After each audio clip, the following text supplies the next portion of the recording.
A lot of parents come to me and they say, now my child is 18 and everything is going great and we're not experiencing any barriers to medical issues or financial issues. There are other parents that say, we're having some problems. They might be problems in accessing financial information or healthcare information, and they ask, where do I turn? At that point, obviously it would be to have them start speaking to an attorney. I have a lot of families and they ask, what should I do? Should I just do nothing and let my son or daughter be the self-advocate? Should we talk about healthcare powers of attorney, so I can be involved? Or guardianship. As a parent, my answer is whatever it takes to make sure that, in my perspective, that my daughter is safe, that she's not taking advantage of, that she's getting the care that she needs. Those principles usually are what guide families in deciding what it is that they feel might be best. When we're looking at different means of assisting our adults with decision making, it's important to remember that we shouldn't be putting too many things in place when our ultimate goal is to have our son or daughter be able to be as self-determined as possible. Everyone makes mistakes. We learn from them, we grow from them. And it's important for parents to remember that we need to also allow our sons and daughters to make mistakes and learn and grow from them as well.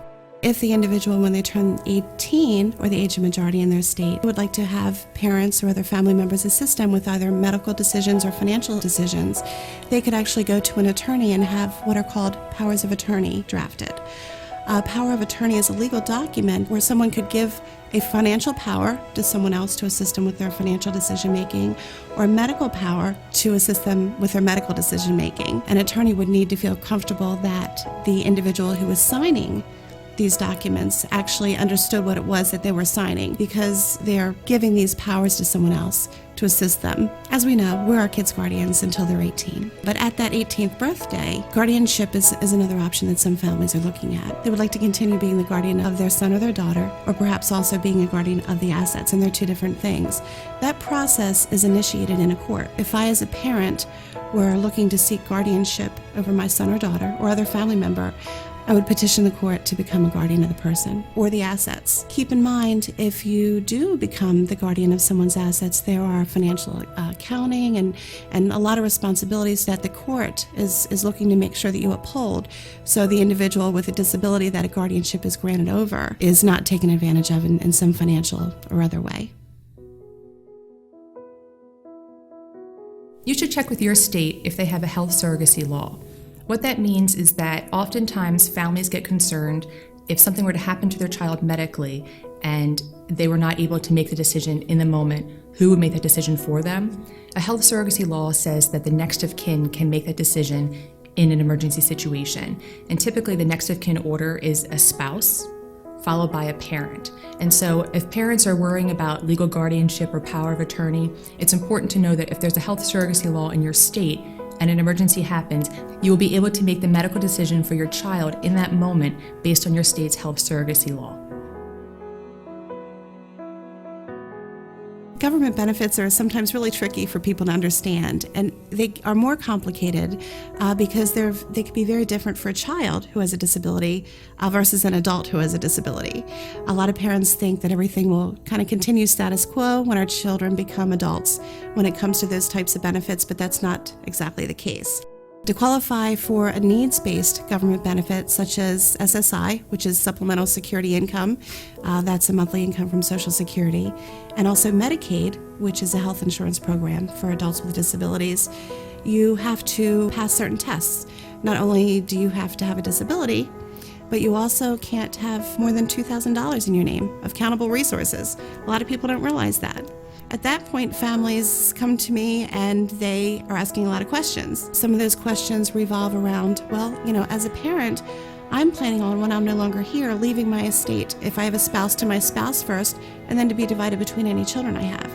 If I have a child with a disability, and if in fact they might need government benefits such as SSI or Medicaid, and they can't have more than $2,000, then what do I do? The answer to that question for a lot of families could be to take a look at what's called a special needs trust. A special needs trust is a specialized legal document that assists someone with a disability in protecting any government benefits that they might need now or in the future. The money that goes into a special needs trust is actually protected from being counted as an available resource when it comes to applying for government benefits. Different states call these special needs trusts different things. Some states will call them a supplemental needs trust. Some states call them a special needs trust. It's important to know that if you have one of these documents established and you move to another state, it'd be a great idea to check with an attorney that understands special needs trust law to make sure that it is valid in your state. These trust laws can vary from state to state, and actually benefit programs for people with disabilities can vary from state to state and even county to county. The money in a special needs trust has to be spent solely for the benefit of the person who has a disability, and it cannot replace any government benefits that are out there.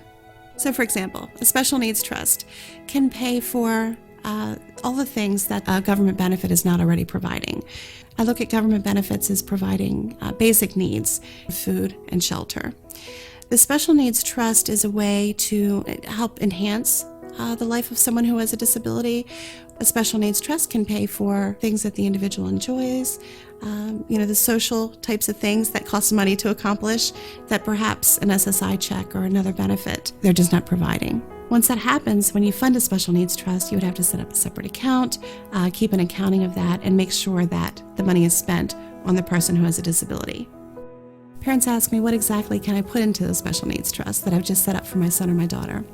Well, there are a lot of things that we might leave behind. We might have a home when we're gone that we want to leave to our children. Retirement plans, they could be left to a special needs trust, investments, savings accounts, those types of things.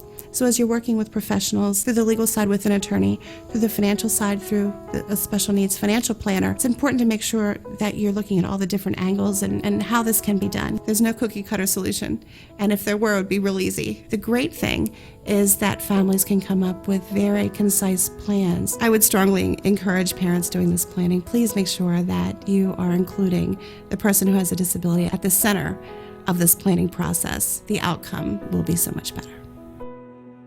I think it would be a wise decision as families are getting all this information with the person that they're planning for and trying to sort it out, working with someone who is experienced in the legal side of this, a state planner. They often call themselves elder law attorneys. They're working with Medicaid and benefits and understand special needs planning and special needs trusts. Also working with financial professionals who understand the financial side of this and how to put those things together.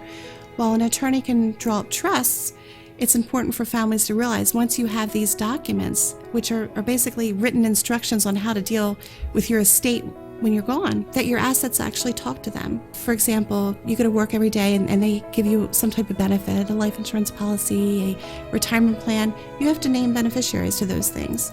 If the beneficiary is still listed as your son or your daughter, yet you have a trust that says you want things to go to a special needs trust, they're not talking to one another. Beneficiary designation on a life insurance policy, a retirement plan, they override what your will or your trust would say. So much of financial planning is confidential. No one wants to talk about their assets or their estate. This type of planning is something that parents should be sharing with everyone. If you have a power of attorney or you have a guardianship, other people should know that. Especially if you have a special needs trust, it's important for other family members to know. This type of planning is very different in that we tell people about it. We tell them we have a special needs trust. I'm not asking how much you have. I'm not asking if you're going to leave anything to my daughter. But I'm saying that if you, as a parent, have this document, let people know. Because if their plan is that they would like to include your son or daughter in their estate, this is the way that they should look at doing it. I strongly suggest that parents take a look at creating what's called a letter of intent. A letter of intent is not a legal document. The letter of intent is a document that describes the entire day, from in the morning, do you wake up with the radio or the buzzer on the alarm clock, to what is the process of getting ready to get out of the house for that individual when they're going to work or going to school or doing something else during the day. The medical issues that are in place, how do you help someone with certain medical issues during the day, giving medication. But it's also a lot of the quality of life stuff. This is what we enjoy doing as a family, and we want to make sure that our son or daughter is still included in those things if we're not here to help facilitate those. The letter of intent describes the waiting list that we're on. It describes maybe some of the medical things that we're looking at in the future. If I'm not here to tell someone to be reminded of this, a letter of intent is a great way to do that. The letter of intent should be shared not only with the person that said, yes, I will be there to be the next advocate in line, but share it with other people. Don't hide it away. If I'm no longer here, someone needs to know where my letter of intent is. I need to review it with that person. We talk in acronyms, OT, PT, speech, all these different things. We need to make sure as we have our letter of intent created and we're sharing it with other advocates, they actually understand what it is that we're trying to communicate to them. This is a document that should be created with the person that it's intended to help, and should be updated whenever things change. In all of these plans, keeping the person who has a disability at the table, at the head of the table, in decision making and understanding what all the options are, is the best way to go.